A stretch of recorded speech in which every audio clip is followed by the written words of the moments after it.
When I walk up to the IndyFringe Theatre, I feel just a homecoming. It's the strangest sensation. I love this building. Yeah, it's like coming home. Because you've got to admit, God's a little odd. He's a bit of a sod, if the truth be told. I mean, look at the works he doeth. Behold, famine, injustice, decay, disease, destruction. These are not good ideas. I'm Monkey Poet. I do stand-up poetry and solo plays, and I'm from Manchester in the UK. This is called an open message to all faiths and religions.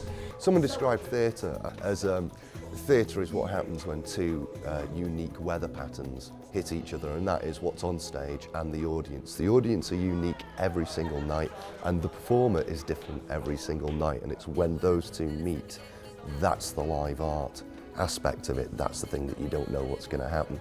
I, like every other straight man in this room, every other straight man, 90% straight. 90% straight. We need that 10%. That 10% is the oil on the wheels of civilization that keeps the thing going forward. You need that 10% because without it, we would be living in this post-apocalyptic, 100% testosterone-fueled Mad Max world and a future. And if anyone can remember Mad Max, it was all big, big muscles and tight, tight leather. 100% straight is completely gay, but in denial. That's the difference. What I like about Fringe is, yeah, it's non-mainstream. It really is not. You've got a freedom with Fringe to express and experiment, which you don't have ordinarily in the theatre. Sell the churches, smelt the crosses, eBay the crooks and the clothes of office.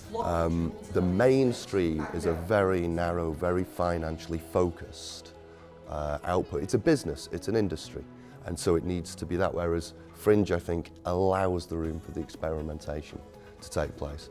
Log the jewels and the estates. Act now before it's too late for the wars that you've caused, for the hatred and the grief, for the homophobia and the massacres that are done for your beliefs, for all of the hypocrisy, for the torture in your name, for fiddling with children and never shouldering the blame. What I found about Indianapolis was it was just the most friendly, welcoming place. Indianapolis was where I ticked two dream boxes. One, I had my first absolutely oversold smash hit show, which was just brilliant. My pure heart has been betrayed by my thingy. Secondly, I believe every performance, 2 refunds were given out to people who were offended by what I did. When I was a kid, I had to walk miles down country lanes to find a soggy folded up page of pornography that was generally just words anyway, so it was quite good really. I had to learn how to read. But the internet is a weird place. You know, that Rule 34 thing, if you can think of it, then there's a porn site dedicated to doing it, because we are an inventive species. We will do anything to anything. When it comes to f***ing and killing, we're brilliant.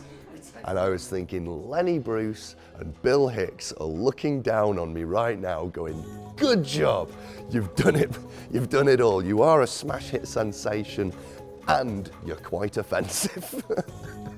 Monkey poet, monkey poet, monkey poet. There are 2 answers to this, and I'm going to give you one. The answer is, I think quite close to here there's the Creationists Museum, and that was opening up when I was coming here on tour, and I went, no man, we're all monkeys, and I just happened to do poetry. Monkey poet. That was it. As simple as that. Without Fringe, I wouldn't be here. It was Fringe that told me that this was a viable thing to actually make a living from, that people were prepared to pay to see my poetry, which is an amazing thing in itself. Take this chance to wipe the slate clean of paedophilia, intolerance and inquisition. And you know, when you die and you meet your makers, you might even be forgiven. You pay a little bit of money, you take a chance, you're not sure what you're going to see. It's either going to be brilliant or bad, and if it's bad, it's still going to be brilliantly bad. It's a beautiful experience.